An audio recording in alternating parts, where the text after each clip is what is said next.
오늘은 이제 저번 시간에 이어서 채권 채무 관계에 있어서 형사적으로 고소를 해서 민사적으로 증거로 형사적으로 고소됐던 그런 수사자료 등을 민사적으로 증거로 쓴다든지 또는 형사적으로 고소를 했기 때문에 그게 압박이 돼서 민사적으로 조금 해소하는데 여러 가지 유리하게 상황이 전개될 것 등을 염두에 두고 형사적으로 문제를 삼아서 민사적으로 구제에 일정하게 연관져서 구제를 받으려고 하는 이런 것 등에 대해서 조금씩 이야기를 했어요. 단순히 대여금 또는 투자금 이런 식으로 해서 건네준 돈을 회수하려는데 그 상황 자체가 꼭 사기가 되는 건 아니라고 그랬죠. 사기죄가 되는 건 아니라고 그랬죠.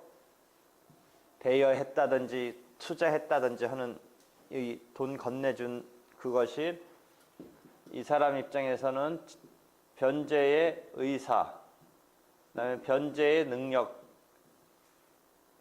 이런 것을 체크해서 이제 변제의 의사가 없었다든지 변제의 능력이 없었다든지 하면 사기죄가 되는 건데 반드시 결과적으로 못 갚았다고 해서 변제의 의사가 없었다, 변제 능력이 없었다라고 할 수는 없는 건데 형사적으로 사기죄로 문제 삼아 놓으면 압박수단은 된다는 거죠. 여러 가지 압박수단은 된다는 거죠.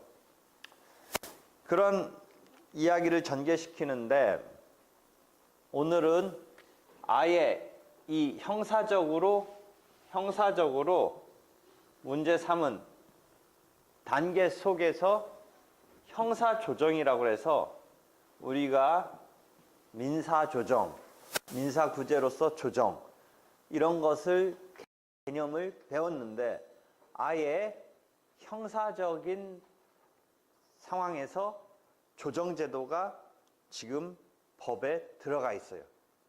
형사적으로 지금 검사가 수사하는 단계에서 지금 피의자와 그 어떤 피해자의 이런 내막을 수사하다가 조정에 붙일 수가 있어요. 그래서 범죄 피해자 보호법인가 여기에 보면 그 피해자와 관련돼서 이 형사조정제도가 들어가 있어요. 그 이전에는 이제 어떤 실험적이랄까 이렇게 해서 실시해온 이런 상황이 조금 있었는데 본격적으로 법에 아마 2007년인가에 넣었어요. 그래서 그런 범죄 피해자 보호법에 보면 그 형사조정제도가 들어갔어요. 근데 원래 조정이라는 거는 이렇게 서로 약간의 타협이라든지 이런 거기 때문에 순수한 민사에서의 조정이 과연 이 형사적으로 이게 그런 개념이나 그런 제도가 있을 수 있는 건가? 약간의 의문이 있어요. 비슷한 게 행정소송에서도 그런 것이 있을 수 있겠는가? 예컨대 세금 부과하고 막 이쪽은 내가 지금 그렇게 지금 세금을 나한테 부과할 일이 아니다. 뭐 이런 싸움을 벌려야 되는데 법과 달리 뭐 깎아준다든지 뭐 이만큼만 내라고 한다든지 이런 게 지금 세금 부과에 대한 취소소송에서 있을 수 있겠느냐 뭐 이런 거예요. 그런 행정적인 다툼 또는 이런 형사적인 다툼에서 막 사기가 되느냐 안 되느냐 막 이러는데 그냥 빨리 변제해라. 그래서 이제 무혐의로 한다든지 하는 이런 게 과연 되겠는가? 뭐 이런 의문은 좀 있었어요. 그런데 지금 행정소송에서도 가능한 것으로 되어 있고 형사소송서도 가능한 것으로 되어 있는데 지금 범죄 피해자 보호법인가에서 형사조정을 지금 도입을 했어요. 그래서 형사조정으로서 이제 형사관계에 지금 문제에서 조정이 되는 경우가 왕왕 있어요. 좀 아까 보려는 기사는 뭐였냐면 검사가 뭔가 지금 수사를 하는 와중에 피해자한테 갚기로 하는 것으로 했는데 당장은 돈이 현금으로 확 못 주니까 언제까지 갚는 것으로 하고 이 사건을 이제 사기죄라는 게 계속 얘기하지만 변제의사, 변제능력이라는 게 그래서 저번 때 뭐 결과적으로 돈 못 갚으면 사기가 되는 거 아니냐 뭐 그런 이야기까지 했는데 이게 판단하는 게 참 애매하잖아요. 그러니까 그걸 노리고 형사적으로 사기죄로 걸어놓으면 결국 어떻게 얘기하냐면 변제의사, 변제능력, 뭐 사기죄 되냐 안 되느냐 그 판단이 어려우니까 하여튼 빌린 거는 맞고 돈 관계에 맞으면 빨리 돌려줘라. 빌린 거 맞다든지 투자금으로 받은 게 맞으면 지금 그게 엉망진창이 돼서 뭐 지금 투자해서 하려는 사업이 엉망으로 됐으면 빨리 돌려줘라. 이런 식으로 해서 결국은 사기가 아닌 것으로 무혐의 이렇게 해야 되는데 그렇지만 그런 와중에 그럼 이쪽 피해자가 고소한 것도 있으니까 빨리 처리를 해줘라. 그 사람 너 지금 고소해왔는데 내가 무혐의 하려면 그 부담이 있는 거잖아요.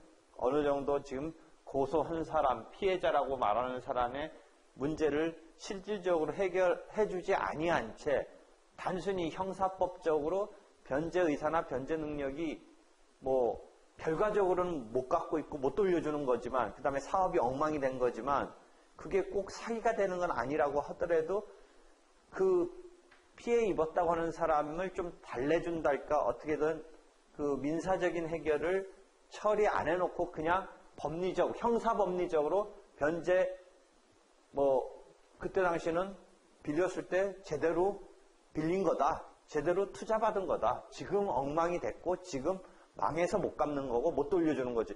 라고 형사적인 법리만으로 판단하기에는 조금 이 사람이 100% 이렇게 자신감이 있달까 어떤 이게 안 되는 거예요. 그러니까 일단 이쪽한테 잘 원만히 해결한다라는 것을 염두에 두면서 그렇게는 할 수 있지만 그게 해결이 안 된 채로 어떤 돈의 거래 문제를 해결 안 해준 채로 고소 들어온 거를 그냥 선뜻 무혐의라고 한다면 이게 또 이쪽하고 뭐 그렇게 된 거 이런 생각을 하니까 거기에 대한 조금 이렇게 보장을 이렇게 끌어내요. 그래서 너 빨리 갚아라.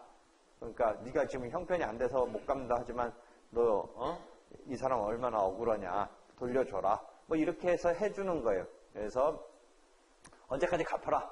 갚는 거로 해라. 하고 했는데 그래서 그런 걸 전제로 이 사람이 그 사건은 혐의 없는 것으로 끝내주려고 검사가 했는데 요놈아가 지금 업자인데 말로는 그렇게 하고 하겠다고 해놓고 자꾸 못 갚는 거예요. 그러니까 못 돌려주는 거예요. 결국 돈이 없는 거죠. 그 다음에 어디서 빨리 자기도 어디서 이게 자금이 융통이 안 되니까 지금 못하고 있다. 그거 나오면 주겠다라고 해서 그 지금 검사 앞에서는 조속히 갚겠다고 했는데 이게 실질적으로 잘 안 갚아지니까 검사가 사건 처리 마감이 오니까 자꾸 너 왜 빨리 안 갚냐. 그렇게 갚기로 해서 조정이 됐으니까 그렇게 조정한 대로 빨리 해야 되는데 또 조정한 내용이 선뜻 잘 안 지켜지는 거예요. 그 사람이 자금이 잘 안 돌아가니까 그렇겠죠. 그러니까 검사가 막 되게 압박을 가한 거예요.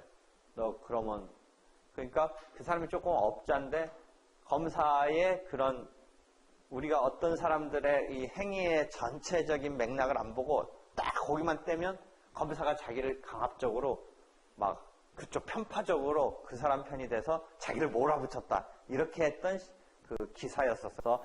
형사 조정이 됐었었는데 그 조정의 내용이 조만간 이제 돌려주는 것으로 조정을 했고 그것에 따라서 이행이 되면 깔끔하게 이제 이 사람 검사도 이 사건은 그냥 무혐의로 하겠는데 그게 이제 조정된 내용에 따라서 이행이 탁탁탁탁탁 순조롭게 됐었어야 되는데 안 돼서 검사가 계속 압박을 가한 거예요. 근데 그놈아가 없자니까 그럼 며칠 날 우리가 채무자의 그 기본적인 게 그거예요. 그게 잘 안 되죠. 갚기로 한 날 못 갚으면 우리가 일반적으로는 다시 전화 걸어서 내가 오늘 너 갚으려고 했는데 지금 그쪽에서 돈이 안 나오니까 한 검사가 고소인 쪽에 서서 피고소인에게 강압적인 채권 추심을 벌여 논란이 일고 있다. 녹음 파일에 따르면 녹음까지 뜰 정도 요새는 막 하긴 웬만한 사람들 검사실에 가서 녹음 뜨고 막 이러는데 여기도 딱 보니까 이 아무개 검사는 구속영장을 쳐서 교도소에 들어가면 시간이 많다. 이 양반이 신변이 구속되는 뜨거운 맛을 봐야지 등 구속 가능성을 흘리면서 돈을 변제하라고 집요하게 요구한 것으로 드러났다. 이를 두고 검사가 정당한 법 집행자가 아닌 민간의 채권 추심자와 같은 부적절한 역할을 한 것이 아니냐. 광주 지역 건설 시행업자인 이 아무개는 그러니까 이게 순수 막 그런 사람도 아니고 뭐 산전수전 다 겪은 사람일 거야. 업자 뭐 이런 정도니까 한바식당 지어주겠다며 7천만 원을 받았다. 공사가 늦어지면서 그래서 고소했다. 혐의 없음 의견으로 사건을 검찰에 경찰은 넘겼고 검찰로 왔는데 형사조정을 진행했다. 여기 형사조정 요거 나오네. 형사조정이란 이렇게 해서 조정이라는 의미가 형사 절차에 도입된 거죠.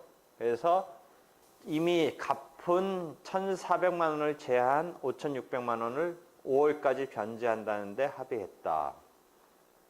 하지만 이 씨는 이 합의를 지키지 못했다. 수사검사의 압박이 그래서 시작됐다. 그런데 음성 파일에는 부적절한 형태가 고스란히 담겨 있다.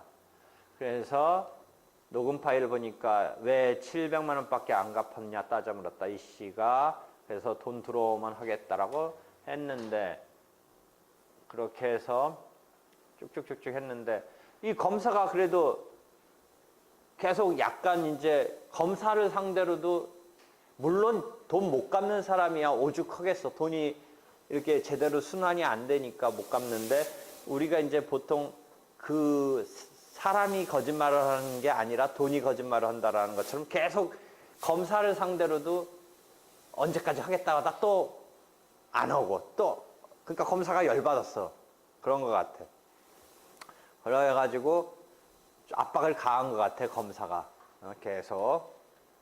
근데 이 사람 검사가 뭐냐면 못 갚았으면 못 갚는다라고 전화를 해야 되는데 이 입장에서는 전화 걸면서 변제하겠다는 날 못 갚았으니까 전화 건다든지 그런 갚아서 해결해 주지 못한 상태에서 연락을 취하는 게 쉽지는 않았을 거라고 보이지만 하여튼 검사 입장에서는 못하면 못했다 했으면 했다 좀 딱 부러지게 해야 되는데 너 왜 자꾸 앞에서는 이렇게 해서 나 피해가면서 뒷전에서는 안 하냐 뭐 그런 식으로 열받은 것 같아 검사가.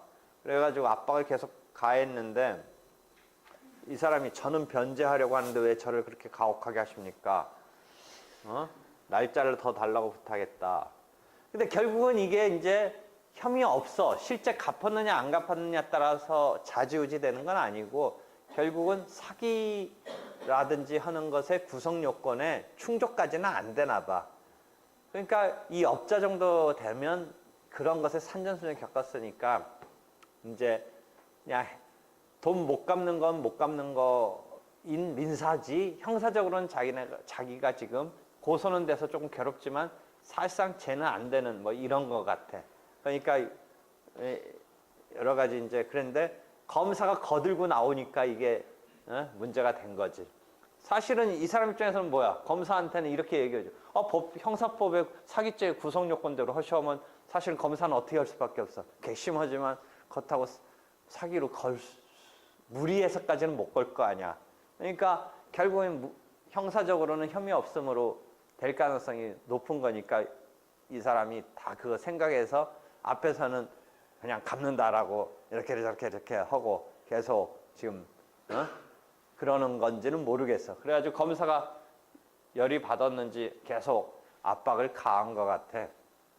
그래가지고 이게 요새 이제 여러 가지 이런 검사, 수사기관이나 사법기관, 법원이 이제 욕먹는 와중에 뉴스에 이렇게 떴네.